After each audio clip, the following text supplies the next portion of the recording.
toward very much above average.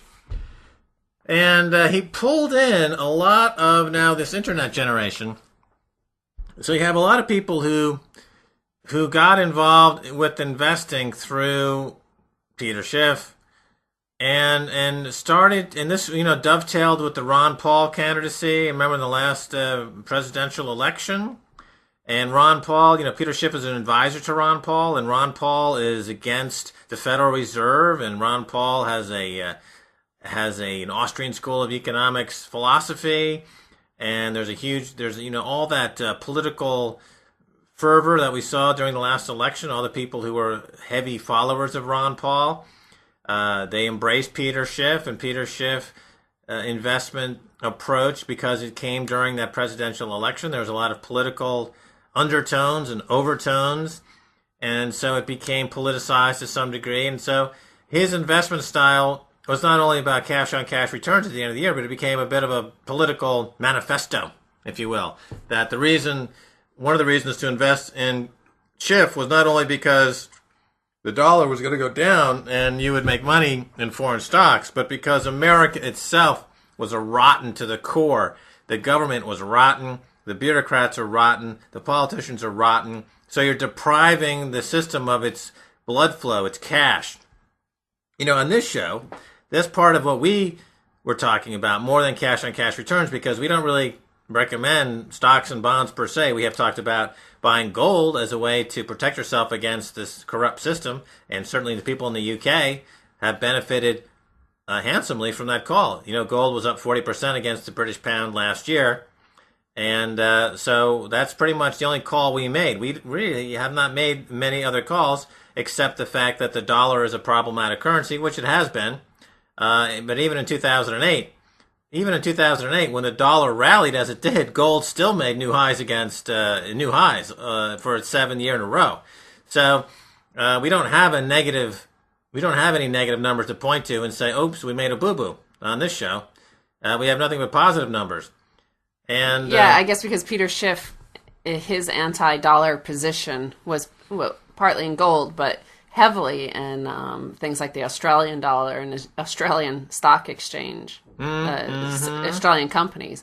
And those have been whacked more than almost any other country, actually. Well, that brings another one of the planks of his manifesto, which is the decoupling theory, which really doesn't, it doesn't look like it's really the case. The countries that, like you mentioned, Australia, New Zealand, Australia in particular, Russia, these countries' economies are really hitting the skids. The UK economy is in free fall.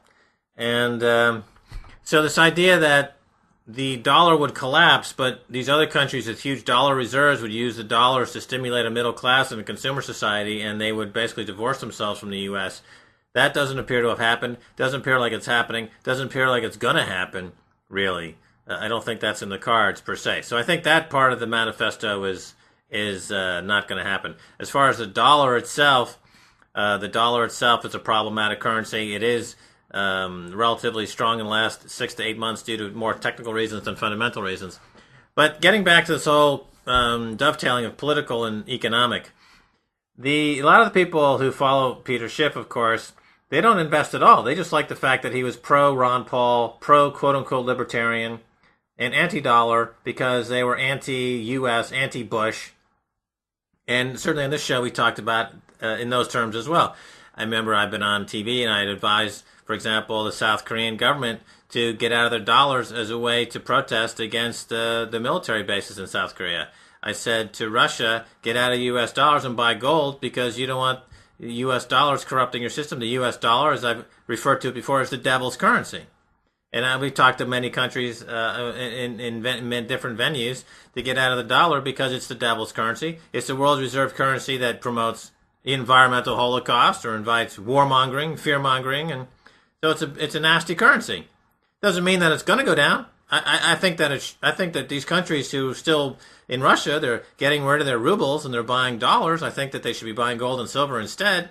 I think that's stupid, but nevertheless, you've got the point that we're making there, that the politics and the economics dovetailed, they crisscrossed, they intersected, And so on the internet age, Peter Schiff then, the internet giveth and the internet taketh away. There's a real backlash.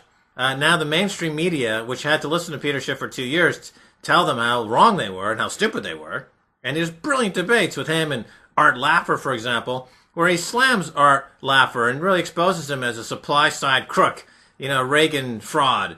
And he has fantastic debates. And now we're seeing these people wreak their revenge. It goes into the right-wing smear machine. They're calling him a cult leader, and they're taking this guy out and flaying him out to the woodshed to spank him. And, the fact is that the way markets go, it's usually contrarianism that wins the day. So now that the mainstream press, I think, is now unified in their condemnation of